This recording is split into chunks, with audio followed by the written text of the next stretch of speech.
They were, as the saying goes, meant to be. Really just in love with each other, in love with their kids, and seemed like a stable, normal family.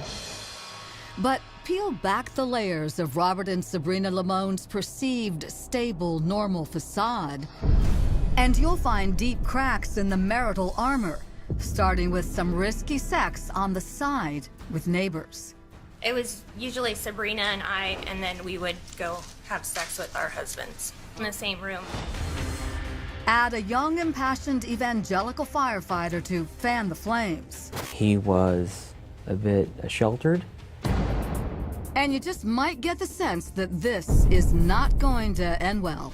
Car accident and fire were two of the things that were discussed, but they ultimately decided on poison. This is the coldest, most calculating killer I've dealt with in my entire career, and I've done a lot of them. I can see how that looks really, really good. It sounds like a dating site cliche, but everyone in the Mojave Desert town of Helendale, California, admired and envied the Lamones' seemingly special bond. They were best friends, they were partners. Robert was the spark that got the party started. Robert's very outgoing, very friendly. A spirited outdoor people person who worked as a first responder for the railroad. He's always at the river, so he loved the water. Sabrina, a vivacious blonde who could disarm with her charm. Everywhere we go, she puts a smile on everyone's face. Lydia, when Robert first brought Sabrina into the family, how did everybody feel about her? She seemed to have a lot of love and compassion. She was very friendly. One vow exchange and 2 children later, the Lamone family appeared solid and intact. But in time, Robert and Sabrina's lifestyle began to exceed the boundaries of traditional marriage. They decided to open up the relationship. And at that point, she went along with it to make him happy. She was a caretaker, that's for sure. Sabrina's family told Crime Watch Daily the swinger lifestyle took its toll on Sabrina. She did not want to have an open relationship anymore, and he wanted to. And it was a battle in their marriage. The free-loving crowd included Sabrina's best friend, Kelly Bernatine, and her husband, Jason. But there were some suspicions that Kelly and Robert were allegedly having a private one-on-one affair behind the scenes. He'd come home and actually start telling Sabrina what Kelly had just done that was so awesome sexually. And she'd go, I don't want to hear this. Sabrina, her family tells me, was feeling tormented, lonely, and desperate. He wasn't there for her in the emotional way that she needed. With the kids in school, Sabrina got a part-time job at the local Costco. At least it was a distraction, and she could earn a little money on her own.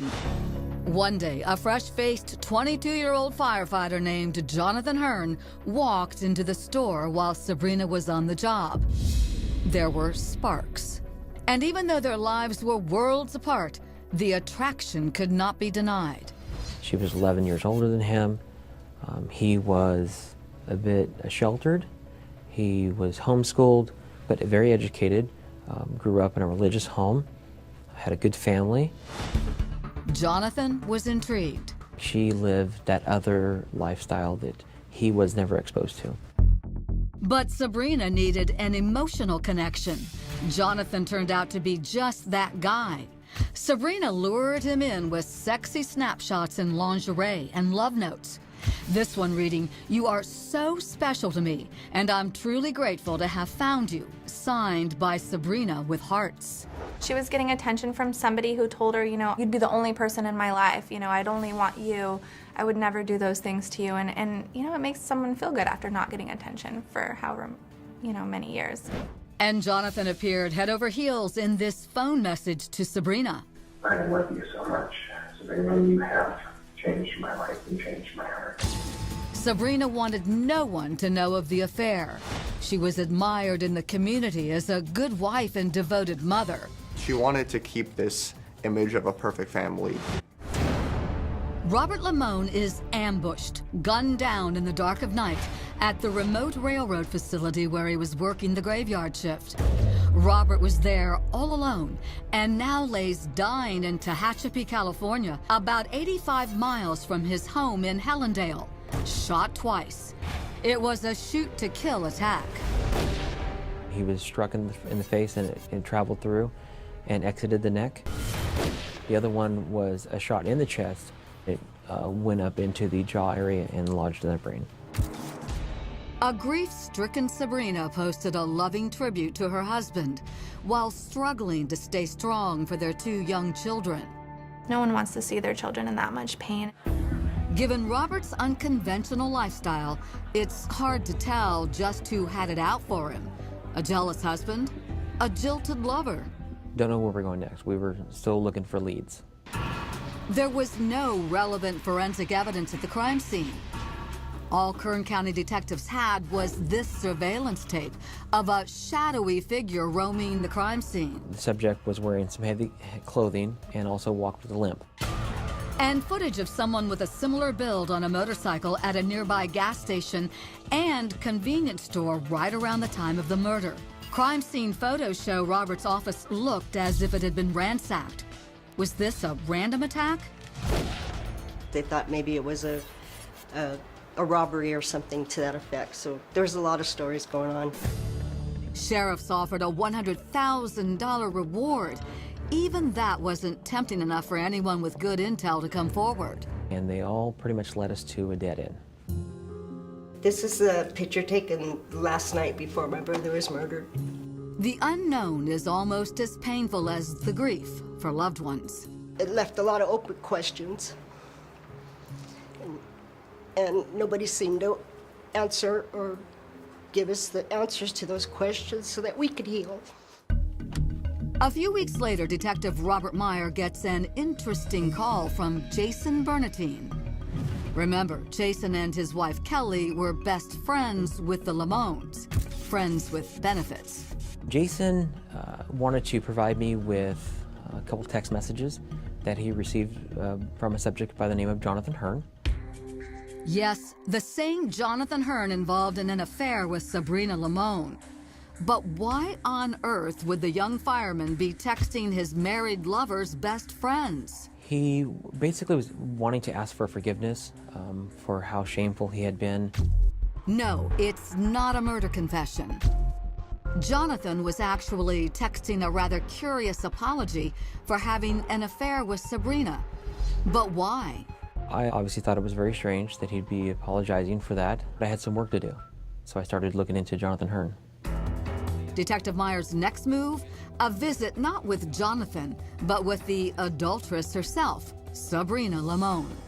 I asked her if there were any issues in the marriage, such as infidelity or a boyfriend, girlfriend, anything like that, and she denied that, and she said it was great. Her and Rob had a great marriage. Nothing like a bold-faced lie to energize a lagging criminal investigation. But the ever-image-conscious Sabrina may have been deceptive for a reason that doesn't involve killing her husband. I don't think she wanted to paint Rob in a negative light or herself in a negative light for the children in this terrible time. She didn't want her kids to know about the open relationship and how they were both having affairs. Detective Meyer keeps digging for clues and hits on some gold. Sabrina had purchased what is commonly referred to as a burner phone. They started communicating with that.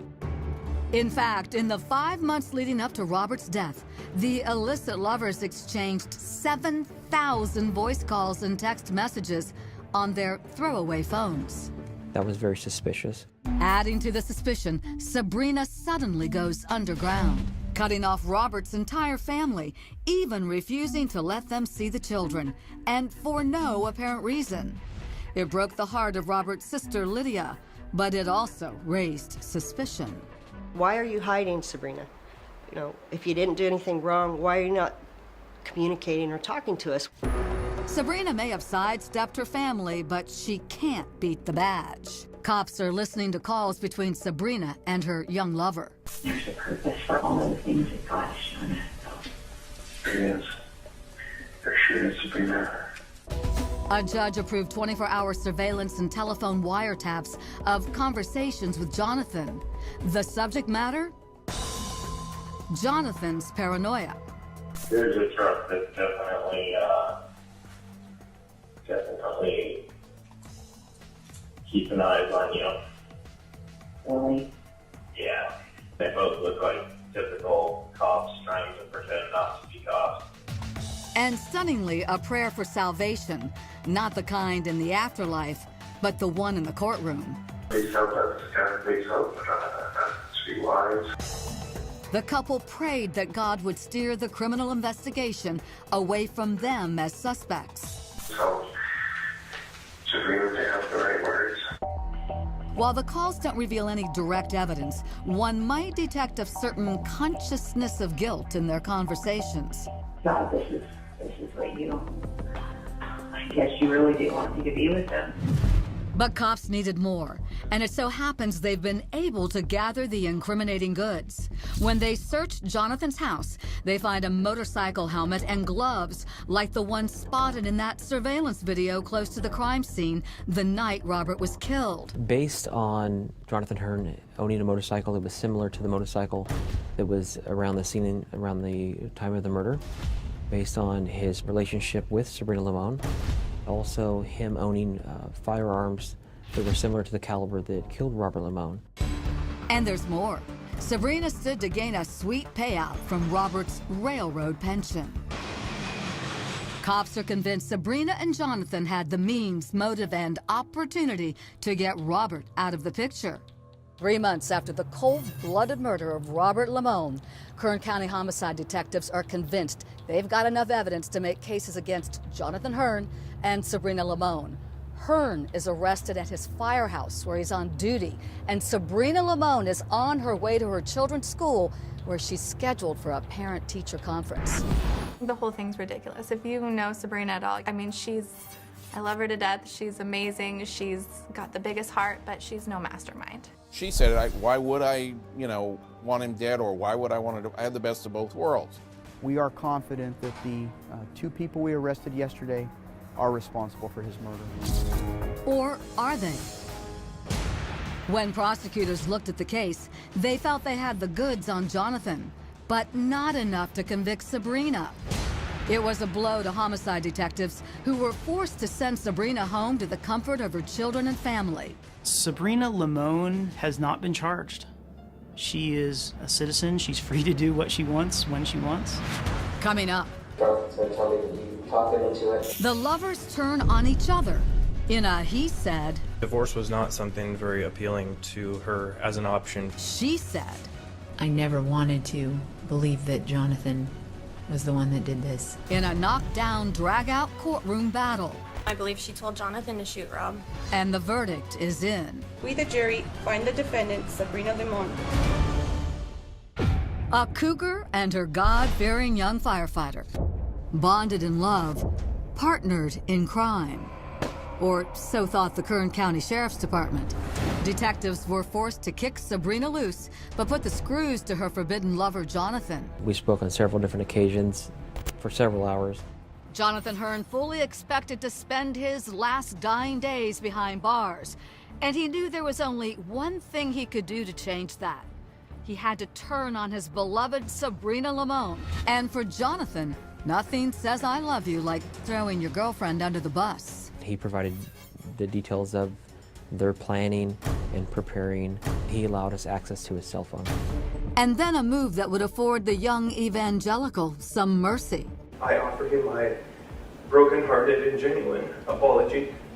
Jonathan struck a plea deal. What he pled for is 25 years and 4 months in prison in exchange for that testimony against Sabrina.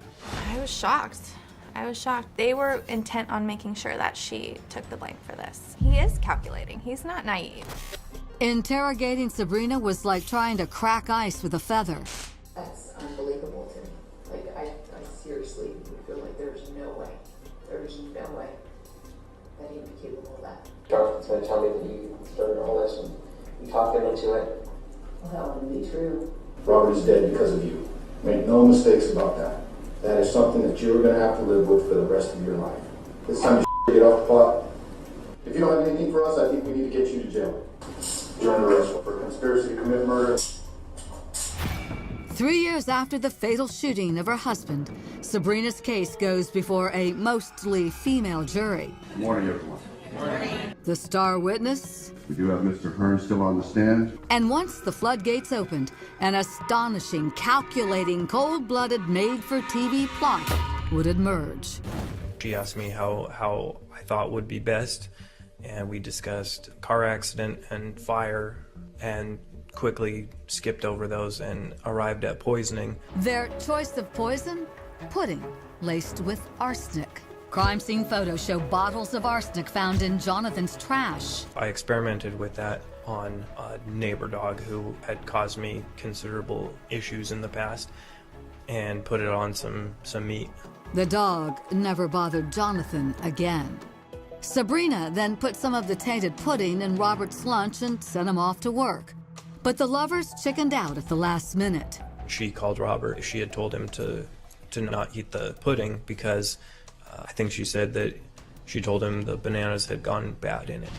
Sabrina still insisted Robert die on the job at the railroad because the medical care in the area was substandard.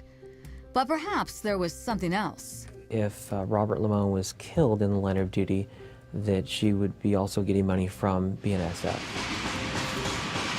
Not to mention the $300,000 life insurance payout Sabrina stood to collect. You searched for how long for a life insurance policy to pay out. Is that correct? It appears to be, yes. The question that comes up in every spousal murder, wouldn't divorce be so much more simple? Divorce was not something very appealing to her as an option. She expressed that he would honestly rather be dead than divorced. Losing her would essentially kill him. I had a frank disgust for him that was developing and contributing to me being very dismissive of his life, ultimately. Jonathan proved his disdain for Robert. The night he disguised himself, got on his motorcycle, drove 85 miles, then ambushed an unwitting Robert Lamone.